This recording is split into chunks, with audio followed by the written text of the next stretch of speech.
Hello and welcome to Daily Reflection with Aneel Aranha. Today's the 13th of June 2019. We're going to reflect on Matthew 5:20 to 26. Listen. Jesus said, "For I tell you, unless your righteousness exceeds that of the scribes and Pharisees, you will never enter the kingdom of heaven. You have heard that it was said to those of ancient times, 'You shall not murder, and whoever murders shall be liable to judgment.' But I say to you that if you are angry with a brother or sister, you will be liable to judgment. And if you insult a brother or sister, you will be liable to the council. And if you say, 'You fool,' you will be liable to the hell of fire.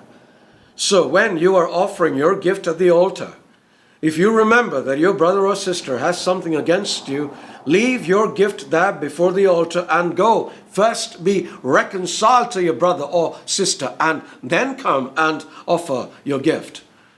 Come to terms quickly with your accuser while you are on the way to court with him, or your accuser may hand you over to the judge, and the judge to the guard, and you will be thrown into prison. Truly I tell you, you will never get out until you have paid the last penny." The gospel of the Lord. Who were the Pharisees? The Pharisees were members of a religious group who lived during the time of Jesus. Their name means separated one, and they took this separation very seriously. They separated themselves from society to study and teach the law, but they also separated themselves from the common people because they considered them spiritually unclean. Jesus used to get mad with them. He called them brood of vipers and all such, but never mind. Why did he get mad with them? One, because they liked to preach but didn't practice what they preached. We see the same things today.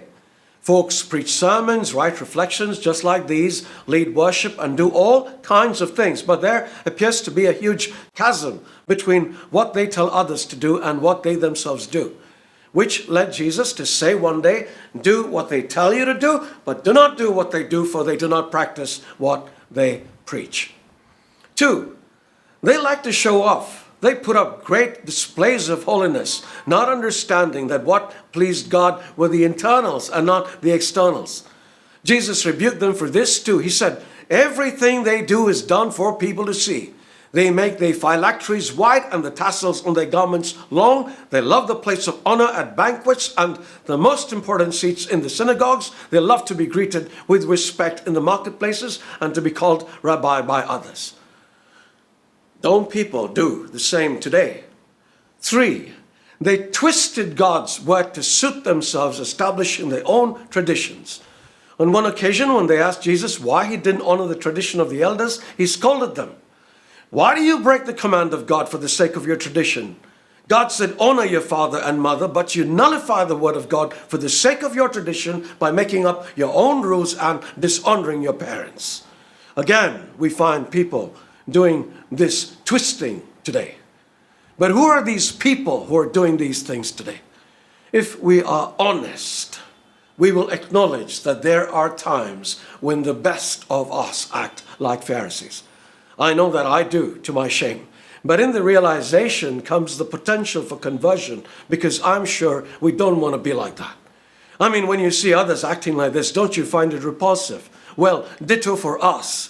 So it is good to ask God to reveal our Pharisaical, our Pharisaical nature, and then for the grace to be humble people who know and acknowledge that without the power of God, we are nothing. We'll become better people for it. God bless you.